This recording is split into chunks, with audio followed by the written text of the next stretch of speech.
प्रिय शिक्षकगण, अभिभावकगण और प्यारे विद्यार्थी मित्रों को नमस्कार। आज मैं आपको 15 अगस्त यानी स्वतंत्रता दिवस के बारे में कुछ शब्द कहूंगा। आशा है कि आप सभी मुझे शांतिपूर्वक सुनेंगे। देशभक्तों से ही देश की शान है। देशभक्तों से ही देश का मान है। हम उस देश के फूल हैं यारों, जिस देश का नाम हिंदुस्तान है। मित्रों, आज हम 78वां स्वतंत्रता दिवस मनाने के लिए यहाँ एकत्रित हुए हैं। आज का दिन भारत के सभी नागरिकों के लिए बहुत महत्वपूर्ण दिन है।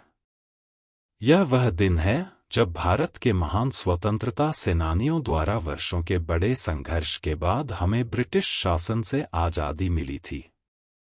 यह दिन हमें आज़ादी दिलाने वाले सभी स्वतंत्रता सेनानियों के बलिदानों को याद कर उन्हें श्रद्धांजलि अर्पित करने का दिन है।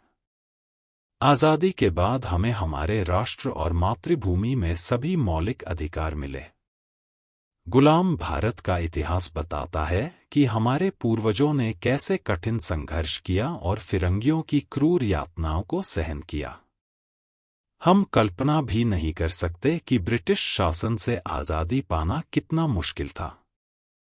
इस आज़ादी के लिए अनगिनत स्वतंत्रता सेनानियों ने अपने प्राणों की आहुति दी और कई बलिदान दिए और दशकों तक संघर्ष किया।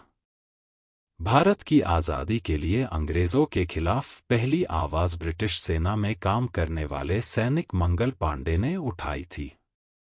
इसके बाद कई महान स्वतंत्रता सेनानियों ने भारत की आज़ादी के लिए संघर्ष किया और अपना पूरा जीवन भारत की आज़ादी के लिए समर्पित कर दिया। हम भगत सिंह, खुदीराम बोस और चंद्रशेखर आज़ाद को कभी नहीं भूल सकते, जिन्होंने बहुत ही कम उम्र में देश के लिए लड़ते लड़ते अपनी जान गंवा दी। हम सुभाष चंद्र बोस और महात्मा गांधी के संघर्ष को कैसे भूल सकते हैं। गांधी जी महान व्यक्तित्व के धनी थे। उन्होंने भारतीयों को अहिंसा का पाठ पढ़ाया था। वे एकमात्र ऐसे नेता थे जिन्होंने अहिंसा के माध्यम से आज़ादी का मार्ग दिखाया और लंबे संघर्ष के बाद 15 अगस्त 1947 का वह दिन आया जब भारत को आज़ादी मिली। हमें भारतीय होने पर गर्व होना चाहिए और अपने सौभाग्य की प्रशंसा करनी चाहिए, क्योंकि हम आज़ाद भारत की भूमि में पैदा हुए हैं। हम बहुत ही भाग्यशाली हैं कि हमारे पूर्वजों ने हमें शांति और सुख की भूमि दी है, जहां हम बिना किसी डर के रात में सो सकते हैं। आज हमारा देश तकनीक, शिक्षा, खेल, व्यापार और अन्य कई क्षेत्रों में तेजी से प्रगति कर रहा है, जो आज़ादी के बिना संभव नहीं था। हमारा भारत देश Olympic, Commonwealth games, Asian games जैसे खेलों में सक्रिय रूप से भाग लेकर आगे बढ़ रहा है और आगे भी बढ़ता रहेगा। आज जब हम स्वतंत्रता दिवस मना रहे हैं, तो हमें अपने देश के भविष्य के बारे में भी सोचना चाहिए। हम कैसा देश बनाना चाहते हैं? हम अपनी आने वाली पीढ़ियों को क्या विरासत देना चाहते हैं? हमें एक ऐसा देश बनाने का प्रयास करना चाहिए जो मजबूत, समृद्ध और न्यायपूर्ण हो।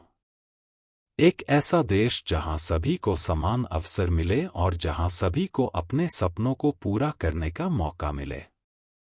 एक ऐसा देश जो पूरे विश्व के लिए शांति और समृद्धि का प्रतीक बने।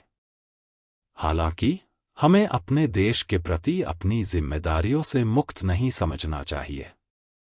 देश के जिम्मेदार नागरिक के रूप में हमें देश के विकास के लिए कुछ भी करने के लिए हमेशा तैयार रहना चाहिए। पानी न हो तो नदी किस काम की, आंसू न हो तो आंखें किस काम की, धड़कन न हो तो दिल किस काम का। अगर हम वतन के काम न आए तो ये जिंदगी किस काम की। तो चलिए हम सब मिलकर अपनी देशभक्ति और संकल्प को प्रकट करें और जय हिंद के नारे के साथ आगे बढ़े। भारत माता की जय। वंदे मातरम।